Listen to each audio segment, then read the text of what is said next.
안녕하세요. 저는 지방 중소도시에서 식품업체를 운영하고 있는 50대 후반의 남자입니다. 점심시간에 제가 일하는 사무실에서 같이 일하는 직원분이 듣는 걸 귀동냥으로 듣다가 어느새 저도 찾아 듣게 되어 간간히 들으며 여러 사연을 접하곤 했는데 이렇게 제가 직접 글을 쓰려니 떨리기도 하고 긴장이 되기도 하네요. 원래는 제가 엄청 말을 잘하는 편인데 어떤 말부터 꺼내야 할지 머릿속이 복잡해지는 게 그러네요. 그래도 잘 정리해서 제가 하고 싶은 말들을 해야겠지요. 제가 이렇게 사연을 보내는 이유는 감사한 분들에게 감사하다고 인사를 전하고 싶어서인데요. 제가 무슨 복인지 제가 포기하고 싶을 때 좋은 분들이 곁에 계셨기에 잘 극복을 하고 지금에 이르렀더라고요. 참 감사한 일이죠. 제가 이런 복을 타고난 건 아마도 부모님 덕분인 것 같기도 합니다. 저희 부모님이 또 대단하신 분들이거든요. 저희 아버지는 소아마비를 앓으셨고, 저희 어머니는 청각 장애인이십니다. 두 분이 만난 것은 장애인 시설에서 함께 직업 교육을 받다가 만나셨다고 해요. 아버지는 양쪽 다리와 왼쪽 팔이 불편하신데, 어머니가 도와주시게 되었고, 서로 메모를 주고받으며 대화를 나누다가 가까워지셨다고 하더라고요. 다행히도 두 분 다 어려운 가정 형편의 분들은 아니셔서 처음 결혼을 하시고는 어렵게 살진 않으셨다고 합니다. 하지만 양가 어른들이 돌아가시고 양가의 형제들이 약속이라도 한 것처럼 재산을 챙겨 연락을 끊은 뒤로는 급격하게 형편이 어려워지셨죠. 그나마 외삼촌이 약간의 돈을 남겨줘서 일자리를 찾을 때까지 버티실 수 있었다고도 하시더라고요. 그때가 제가 태어나고 새돌이 채 못 됐을 때인데 외조 부모님들이 더 오래 사셔서 그 정도였다고 하네요. 참 장애가 있는 형제를 그렇게 내팽겨치고 가서 얼마나 잘 살았는지 모르겠지만 대단하신 분들이죠. 그런데도 저희 부모님은 형제분들을 원망하시지 않으셨습니다. 본인들이 몸이 불편하다 보니 다른 형제들이 상대적으로 희생을 많이 하셨다면서 그저 괜찮다고만 하셨죠. 하지만 그때부터 부모님의 고난은 시작이었을 겁니다. 아버지는 직업 교육에서 배운 기술로 간이 점포에서 구두수선을 하셨고, 어머니는 절 돌보시면서 뜨개질이나 자수로 만든 물건들을 파셨습니다. 귀가 불편하셨기에 제가 울면 모를까봐 어머니 손목과 제 손목을 뜨개실로 묶어 길게 늘어뜨려 놓고 일을 하셨죠. 그 긴 실에 걸려 제가 넘어지기라도 하면 어머니는 세상에서 가장 슬픈 얼굴로 저를 일으키시며 미안하다고 하셨습니다. 정확한 발음은 아니었지만 그 마음은 어린 저도 느꼈던 것 같습니다. 저를 아끼고 사랑하는 마음, 저를 위해 더 나은 환경을 만들어주시기 위해 애쓰시는 마음은 말을 하지 않아도 알 수 있었으니까요. 그런 부모님을 저는 존경하고 사랑하며 자랐습니다. 다른 부모님들 이상으로 부모님이 자랑스러웠죠.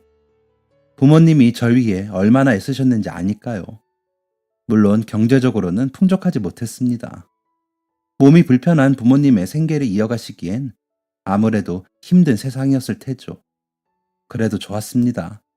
부모님을 사랑하는 데는 그런 문제는 걸림돌이 될 수 없으니까요. 어머니는 요리 솜씨도 좋으셨는데 동네에서 일부러 간장, 된장, 고추장들을 담가달라고 부탁을 받으실 정도였습니다. 처음에는 그 일들이 부업이었는데 나중에는 그 일이 주업이 되셨죠. 집안의 대부분이 수입원이었습니다.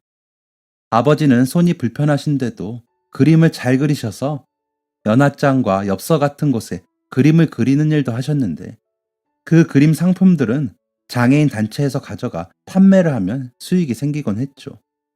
큰돈을 벌 수 있는 일은 아니었지만 아버지가 즐거워하시는 걸 보면서 저와 어머니도 좋았습니다. 이제는 그 작품들은 아버지의 유작이 되어 남아있죠. 아버지가 너무나 그리울 때면 그 그림들을 보며 아버지가 저에게 남기신 말들을 다시 떠올리곤 합니다. 누군가를 도울 수 있다면 도와라. 다른 사람들을 위하는 일이 결국엔 널 위하는 일이 될 거다. 사랑하는 마음은 촛불처럼 옮겨 밝게 불을 붙일 수 있다. 등등 멋진 말을 많이 하셨습니다. 아버지의 그런 면에 반한 어머니는 평생을 그 부분을 사랑하셨습니다. 지금도 아버지를 너무나 그리워하시죠. 저도 마찬가지고요. 저는 어머니 덕분에 수어를 배워 어머니와 수어로 대화하는데 그걸 본 아내는 수어로 그렇게 수다 떠는 모자는 세상에 어머님하고 당신뿐일 거야 라며 웃습니다. 아내는 저와 같은 대학 동기인데 사회복지사 일을 하고 있습니다. 처음엔 저도 그 일을 하려고 했습니다. 부모님처럼 불편하신 분들을 돕는 게 저희 희망이었죠. 그런데 사람 운명이라는 게 순간의 선택에 의해 달라지더라고요. 어머니가 어느 날 어떤 계약서를 들고 한참을 고민하시다가 아버지와 저에게 내미시며 도대체 이게 무슨 소리인지 모르겠어. 나보고 음식을 만들라고 하는데 재료값도 내가 내야 하고 판매를 해서 발생한 수익에서 나는 10%만 가져가라는데 이거 맞는 거야? 하며 물으시더라고요. 계약서를 보니 저희 동네에서 멀지 않은 수제장을 파는 공방에서 저희 어머니가 만드신 장들을 위탁 판매하는 내용 계약서였는데 누가 봐도 너무 불공정한 계약서더라고요. 너무 화가 났습니다. 장애가 있는 저희 어머니를 이용하려는 계약서였으니까요. 그래서 계약서를 가지고 그곳의 사장님께 따지러 갔더니 몸 불편한 사람 먹고 살게 해주려고 좋은 마음에 그런 건데 이러면 내가 속상하지 라며 끝까지 잘못을 인정하지 않으시더라고요. 화가 났죠. 그래서 그럼 그 좋은 일 제가 직접 해보겠습니다. 이 계약은 없는 걸로 하시죠. 라고 어머니 손을 잡고 그 자리를 박차고 나왔습니다. 그리고 며칠 뒤 저희 가족이 조금이지만 후원금도 보내고 봉사도 나가던 장애우 생활시설로 찾아갔습니다. 원장님께 제안을 했죠. 제가 이 시설 안에 공방을 차리고 그 공방에서 어머니가 만드신 장들을 판매할 수 있게 해주시면 수익의 20%를 시설에 드리겠습니다. 물론 생산에 투입된 장애우들의 월급도 드리고요. 라고 제안을 했고요. 그러자 원장님께서는 흔쾌히 계약서에 사인을 하시더군요. 안 그래도 자립 프로그램이 필요했는데 취업 나가기가 쉽지 않으니까요. 떡 본 김에 제사 지낸다고 어머니에 대한 불공정한 처사를 보고 화가 나 얼떨결에 공장을 차리기로 마음먹은 것이었습니다. 어머니가 어디 가서 그런 대접을 다시는 받지 않게 하고 싶었으니까요. 제품 생산에 앞서 제가 제일 먼저 한 일은 철저한 위생 검증과 교육이었습니다. 그 점을 부각해 제품을 생산하려는 의도였죠. 아무래도 장애우들이 만든 제품이라고 하면 선입견이 있을 수 있기에 더 철저하고 엄격하게 위생적인 부분은 확실하게 하고 싶기도 했습니다. 그리고 재료들을 좀 더 나은 퀄리티의 상품으로 확보하기 위해 전국 각지의 생산지로 가 거래를 트기도 했습니다. 그렇게만 하는데도 들어가는 돈이 어마어마하더군요. 집을 담보로 대출받은 돈으로는 3개월을 버티기가 어려울 정도였습니다. 사무실 프린터로 만든 비로한 광고지를 가지고 여기저기 급식 업체를 찾아가 돌리기도 하고 담당자들 앞에서 브리핑을 갖느라 정말 발바닥에 물집이 잡힐 정도였습니다. 지역 마트에 입점시키는 일도 만만치 않더라고요. 그렇게 겨우겨우 값한 때에 저희 제품을 올렸을 때의 그 희열은 정말 이루 말할 수 없었습니다. 그러다 그 맛에 찾는 소비자들이 생기고 단가가 좀 높음에도 찾는 업체들이 생기더라고요. 어머니는 공장에서 생산된 제품이 팔리는 사실에 무척이나 기뻐하셨습니다. 함께 일하시는 직원분들도 기뻐하셨죠. 모두들 본인이 만든 생산물이 여러 사람에게 팔려가는 것을 자랑스러워 하시더라고요. 수익은 점점 불었습니다. 마의 3개월을 아슬아슬하게 넘기고 그래도 수익금이 생겨 그 돈으로 직원분들의 월급을 드리고 나서 제 방에서 울었던 것 같습니다. 안도의 눈물이었죠. 한 달 한 달 살얼음판을 걷는 것 같은 날들을 지나 제 몫의 월급이 생길 만큼 수익이 났을 때는 정말 기뻐서 소리를 지르고 싶을 정도였습니다. 하지만 사장의 자리라는 게 좋을 때나 안 좋을 때나 쉽게 표를 낼 수 없는 자리더라고요. 그렇게 회사는 점점 자리를 잡게 되었습니다.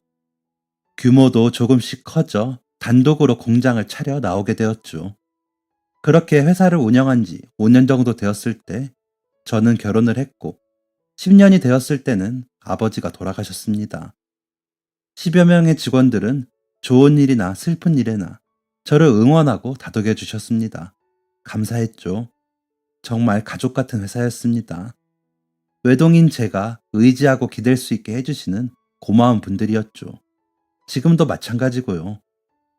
아버님이 돌아가시고 장례식장을 둘러보게 되어 급식 업체에서 하시는 것을 둘러보다 보니 장만 만들어 팔 게 아니고 양념장을 개발해 반조리 식품을 만들어 판매를 하면 수익이 더 증대될 것 같더라고요.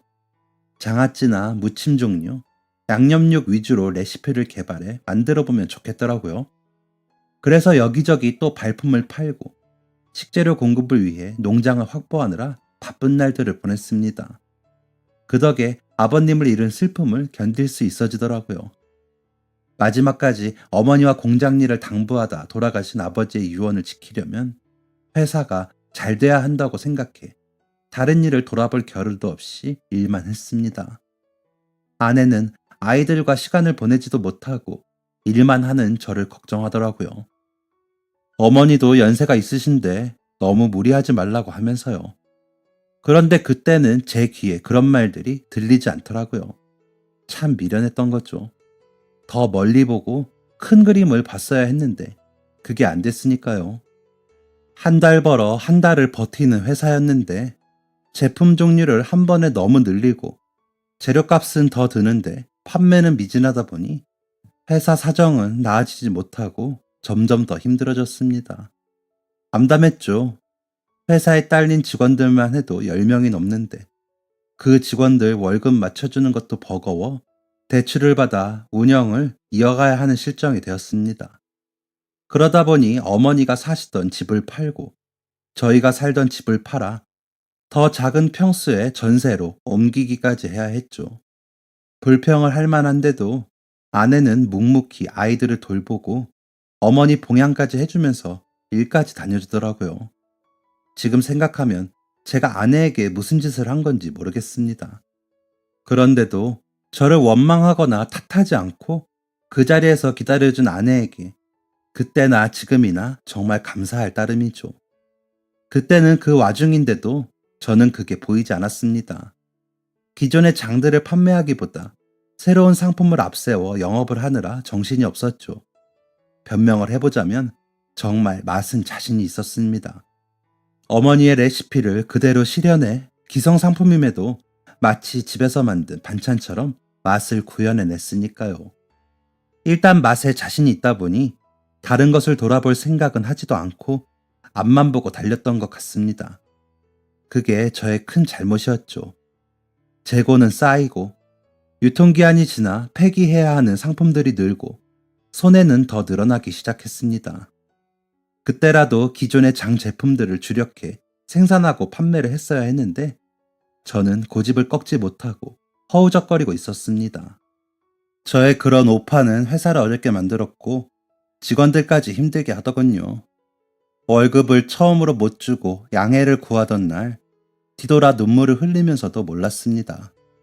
제가 뭘 잘못하고 있는지를. 그저 우리 제품을 알아봐 주지 않는 세상 탓만 했습니다. 이렇게 질이 좋고 맛있는 제품을 유명한 회사 제품이 아니란 이유로 선택하지 않는 소비자들을 원망했죠. 마케팅과 판단 오류라는 사실을 인정하지 않고 저 때문에 생긴 실패라는 생각은 못하고 그저 남 탓하기 바쁜 시절이었습니다. 어리석은 사람의 전형적인 모습이었던 거죠.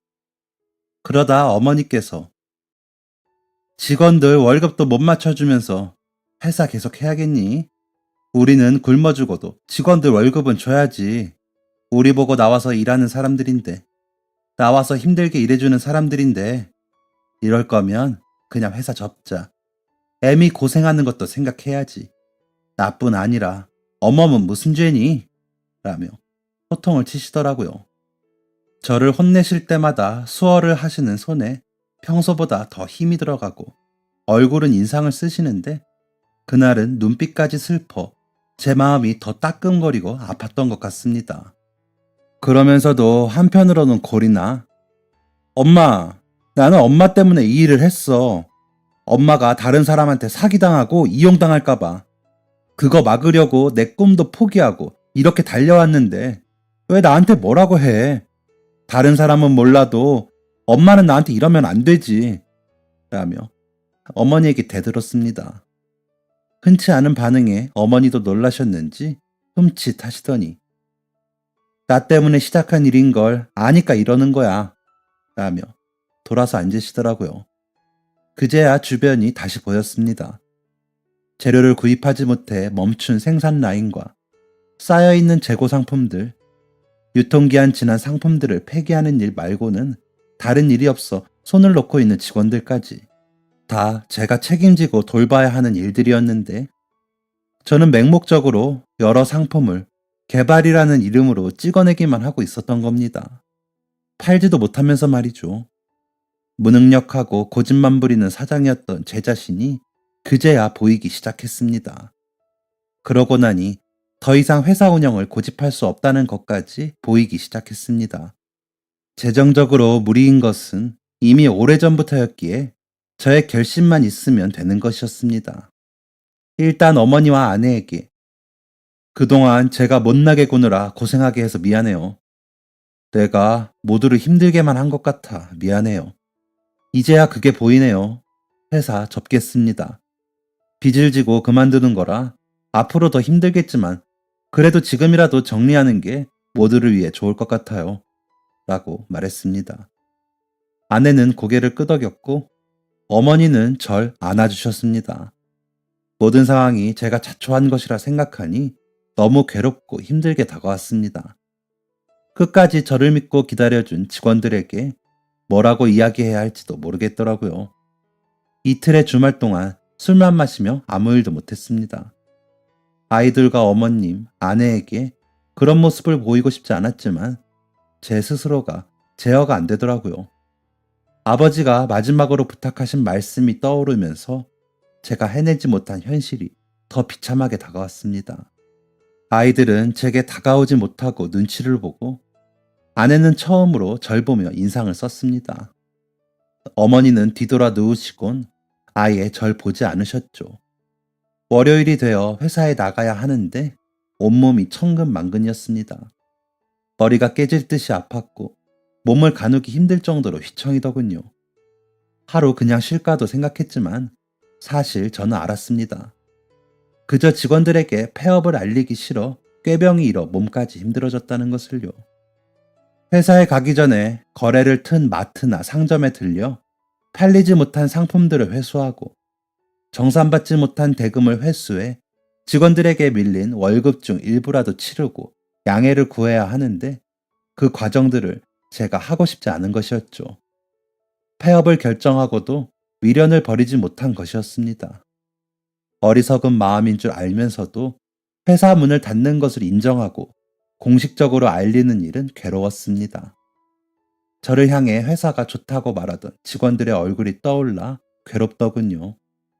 마치 저 혼자 살아남아 보겠다고 그들을 버리고 떠나는 기분이라고 할까요?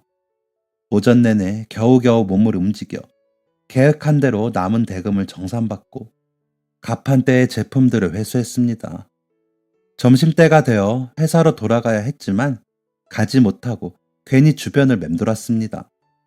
그러다 더 이상 지체할 수 없다는 것을 깨닫고 공장으로 돌아가 수거한 제품들을 창고로 옮기고 직원들을 불러 모았습니다. 피하고 싶었던 그 순간을 드디어 마주해야 했습니다. 그동안 고생해준 직원 여러분, 감사했습니다. 오늘 오후 저 창고에 있는 제품들을 폐기하는 것을 마지막으로 저희 회사는 문을 닫으려고 합니다. 밀린 월급과 퇴직금은 제가 어떻게 해서든 갚겠습니다. 장부에 다 기록해놨으니 걱정 마세요. 저를 믿고 지금까지 함께 해주셔서 감사합니다. 제가 너무 무능력해서 이런 일이 라며 말을 이어가고 있는데 저기 혹시 판매도 하시나요? 라며 한 남자분이 들어서며 이야기하시더라고요. 그래서 무슨 일이시죠? 라고 묻자 그 남자분은 조금 다급한 얼굴로 행복마트에 젓갈 무침이랑 장아찌 납품하지 않으셨나요? 마트에 물어보니 여기가 공장이라고 알려주셔서요. 급한 마음에 왔습니다.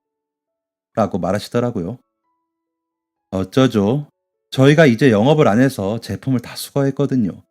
그래서 판매는 이라고 하는 저의 말을 가로막으며 그 남자는 죄송한데 저희 어머니가 이곳 제품만 입에 맞아 겨우 드시거든요. 연세도 있으시고 병환이 오래되셨는데 다른 음식을 못 드셔서 죽이랑 여기 음식만 겨우 드세요. 그런데 요 며칠 못 드시다가 찾으셔서요. 괜찮으시면 남은 제품이라도 파실 수 없으실까요? 라는 그 남자분의 청을 거절할 수는 없겠더라고요. 겨우 식사를 하신다는 그분은 저에게는 소중한 소비자였을 뿐이니까요. 그럼 있는 제품 중에 어머님이 좋아하시는 걸로 가져가시겠어요? 아직 유통기한 남은 제품들이 많아요. 그간 저희 제품을 찾아주신 답례로 드리고 싶네요.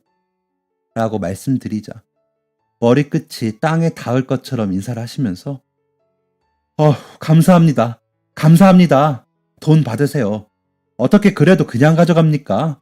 라며 눈물을 글썽이시는 그 남자분을 보니 그 간절함이 저에게도 느껴져 감동적이더라고요. 저희 제품을 찾는 분이 계시다는 것도 그랬고 그분의 효심이 너무 감동적이었습니다. 그래서 저희 제품들을 하나씩 다 골라 차에 실어드렸습니다.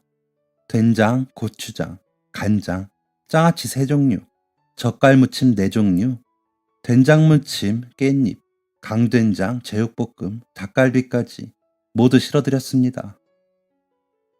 이걸 어떻게 다 그냥 가져갑니까? 제발 그러지 마시고 돈을 받으세요. 라고 하시는 그 남자분께 그러시면 이거 제 명함인데 어머님이 식사하시면 전화 좀 해주시겠어요? 그거면 저는 충분할 것 같습니다. 라며 명함을 내밀었습니다. 그러자 그분도 제게 명함을 주시면서 이건 제 명함입니다. 어머님이 꼭 드실 수 있도록 하겠습니다.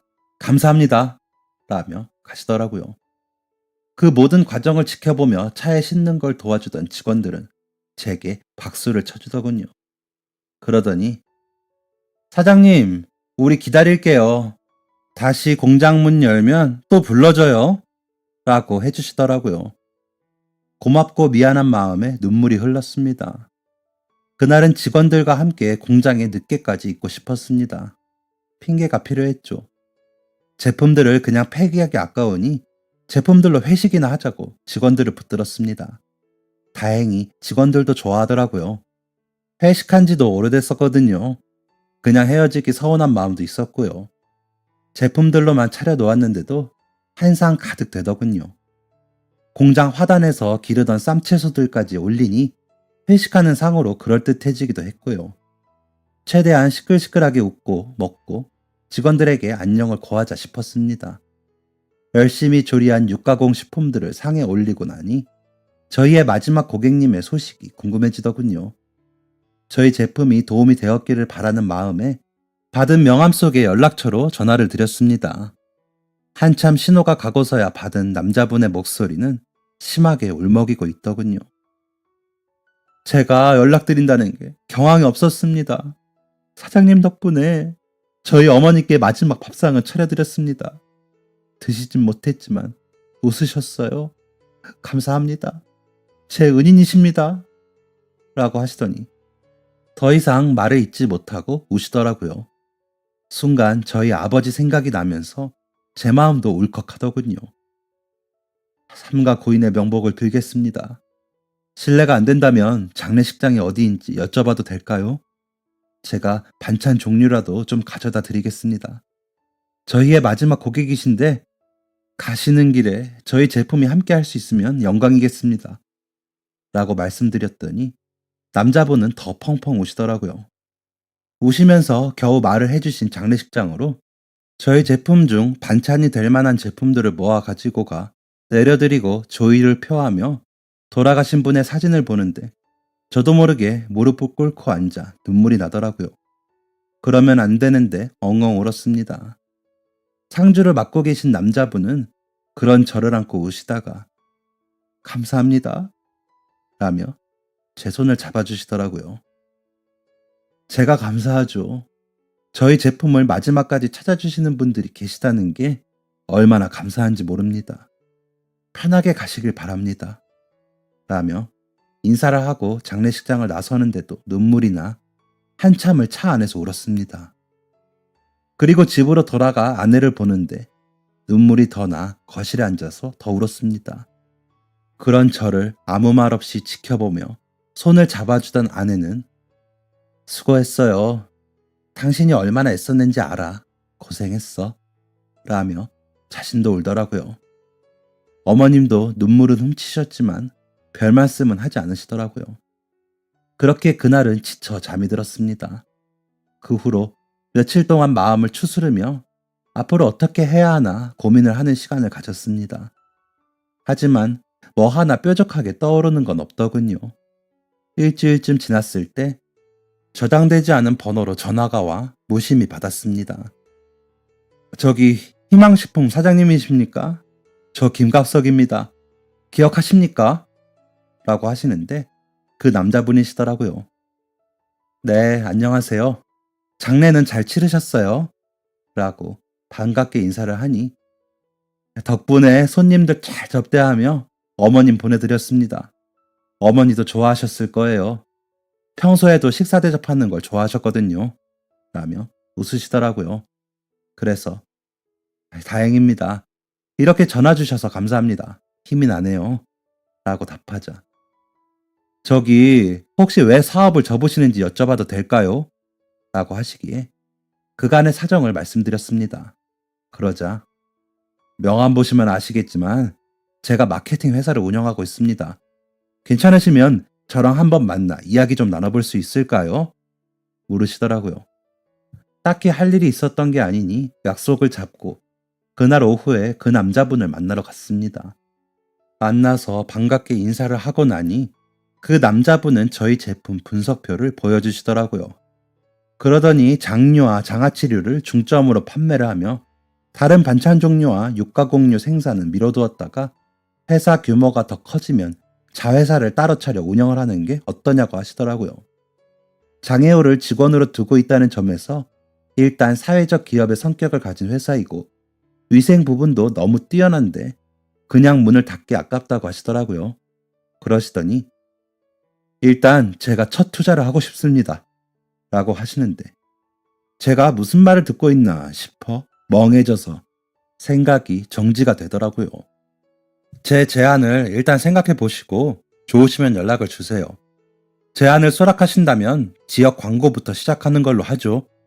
라고 말씀하시는데 그제야 공장을 살릴 수 있다는 생각에 희망이 보이기 시작했습니다. 그날 저녁 집으로 돌아와 아내와 어머니에게 그 남자분을 만난 이야기를 하면서 공장을 다시 시작해보고 싶다고 했습니다. 아내는 고개를 끄덕이며 제안서를 살펴보았고 어머니는 별말이 없이 계시다가 남의 돈까지 쓰다가 더 안 되면 그때는 이 사람한테 미안해서 어쩌려고 그래 라며 손가락 끝에 더 힘을 주시며 이야기하시더라고요. 그런 어머니의 손이 얼마나 거칠고 울퉁불퉁하던지 마음이 아파졌습니다. 하지만 이번이 정말 마지막 기회일 거라는 생각에 걱정 말아요. 이번엔 나보다 더 똑똑한 사람이 도우니까 잘 될 거예요. 우리 제품이 너무 아깝대요. 라며 한마디 한마디 정성을 다해 수어로 말씀드리니 깊이 한숨을 쉬시더라고요. 어머니도 공장문을 다시 열 수 있다는 사실에 조금은 기쁘신 것 같았습니다. 그래서 다음날 아침 김 대표님께 전화를 드려 해주신 제안 받아들이겠습니다. 염치불구하고 그렇게라도 저희 공장 살려보고 싶습니다. 라고 말씀드렸습니다. 그러자 김 대표님은 호탕하게 웃으시더니 거기 제품을 계속 먹을 수 있어 다행입니다. 라며 잘 생각했다고 하시더라고요. 시설에 전화를 드려 일하시던 직원분들 다시 일하실 수 있는지를 원장님께 여쭈었습니다. 아이고 안 그래도 사장님한테 전화 안 왔냐고 다들 몇 번씩 묻는지 몰라요. 잘 됐네요. 라고 하셔서 밀린 월급과 퇴직금은 차차 갚겠습니다. 다음 주부터 일 다시 시작할 수 있게 전해주세요. 라며 웃었습니다. 얼마 만에 웃는 건지 얼굴이 아프도록 웃었습니다. 그렇게 전달을 해놓고 빈 공장으로 가 창고 청소부터 시설 점검과 필요한 물품들을 파악하고 주문을 해놓았습니다. 직원들이 다시 나와 일만 하면 되게 준비를 미리 하고 싶었거든요. 재료들도 다시 주문을 하고 나니 다시 공장문을 열기로 한 날짜가 되더군요. 어머니가 준비하신 돼지머리와 과일을 놓고 고사도 드렸습니다. 이번엔 절대 기회를 놓치지 않겠다는 다짐을 하며 업무를 시작했습니다. 직원들은 다시 일을 시작하면서 너무나 당연하게 청소부터 하더군요. 위생 부분을 지금도 자부할 수 있는 건 직원들의 그런 노력에 있습니다. 김 대표님이 보내주신 촬영팀이 직원들 일하는 모습 공장 곳곳을 찍어갔습니다. 그리고 나니 저희가 사는 지역 곳곳에 저희 제품을 알리는 현수막이 붙었고 재방송 위주의 케이블 방송에 광고도 나가게 되었습니다. 일전에 회사를 찍어간 모습들이 TV에서 나오자 직원들이 좋아서 우리 회사 방송 나와요! 라며 이야기해 주더라고요. 그렇게 다시 공장 문을 열고 한 달은 정신없이 지냈습니다. 어떻게 아셨는지 전에 거래하던 마트 몇 곳에서 연락을 주시고 제품을 주문해 주시기도 했습니다. 광고 덕인지 처음 거래를 트고 싶다는 곳도 생겼습니다. 또 김 대표님 어머님 장례식 때 먹어보고 일부러 물어보셨다며 주문을 해주시는 것도 있었죠. 그러다 보니 생산량을 맞추기 위해 야근을 해야 하는 날도 생기더라고요. 저희 지역 급식 시설이 있는 곳과 식당에서 받은 연락이 전에 비해 3배 이상 많아져 부지런히 생산을 해야 했습니다. 장 종류는 숙성도 필요하다 보니 만들자마자 발주되는 게 아니거든요. 그래서 부지런히 하지 않으면 약속된 날짜에 생산량을 맞출 수가 없으니까요. 그렇게 정신없이 일해본 게 처음이라 직원들과 저는 혼이 나갈 지경이었지만 즐겁게 일했습니다. 저희에게는 그 정신없음이 행복이었거든요. 나중에 다시 후회가 남지 않도록 최선을 다해 열심히 일했습니다. 그렇게 5개월 정도 지나 연말이 되어 정산을 해보니 직원들 밀렸던 월급과 못 나갔던 퇴직금을 줄 수 있을 정도가 되더군요. 그런데 직원들이 퇴직금을 받지 않겠다고 하더라고요. 사장님, 2주 쉰 거 가지고 무슨 퇴직금이에요? 회사 더 잘 되면 보너스로 주세요. 라며 웃어주는 직원들에게 제가 어떻게 고마움을 표해야 할지 모르겠더라고요. 그런 직원들을 만날 수 있다는 자체가 저에겐 큰 복이니까요. 지금도 그때부터 계셨던 직원들에게 드리는 월급은 더 신경 쓰고 있고 아프셔서 어쩔 수 없이 그만두신 직원 3분께는 퇴직금과 보너스까지 두둑히 챙겨드렸습니다. 그렇게 성장하기 시작한 회사는 어느새 주변 지역까지 주문이 들어와 발주하기 시작했고 회사 규모는 점점 커졌습니다. 지금은 전체 직원이 30여 명까지 늘어 운영 중에 있습니다. 여전히 어머니는 직접 맛을 보시고 맛이 변하지 않도록 하고 계시고 시설에서 오시는 기존 직원분들이 터줏대감처럼 잘 지켜주셔서인지 다른 직원들 역시 위생적인 부분에 예민하게 반응하시면서 일해주고 계십니다. 비록 대기업은 아니지만 이제는 찾는 분들이 제법 많아져 감사하는 마음으로 더 열심히 일하고 있습니다. 얼마 전에는 김 대표님께 수익 배당금을 전달하며 다시 한번 감사 인사를 드리는데 모든 게 꿈 같아 눈물이 나더라고요.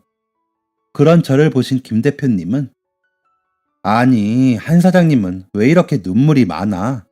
이제 그만 울고 웃어. 우리 웃고 살자고, 응? 이라며 웃으시더라고요. 큰형님이 생긴 것 같아 의지하고 잘 따르고 있습니다.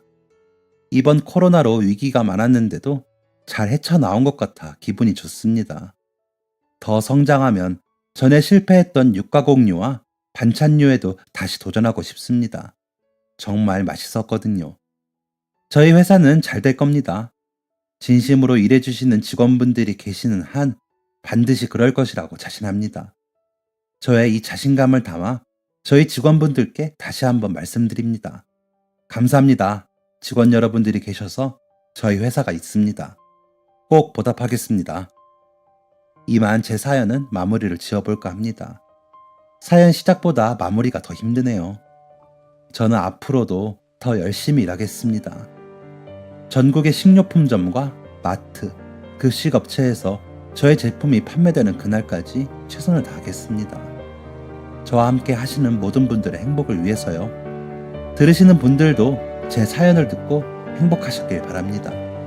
여러분들도 하시는 일 잘 되시고 행복하세요.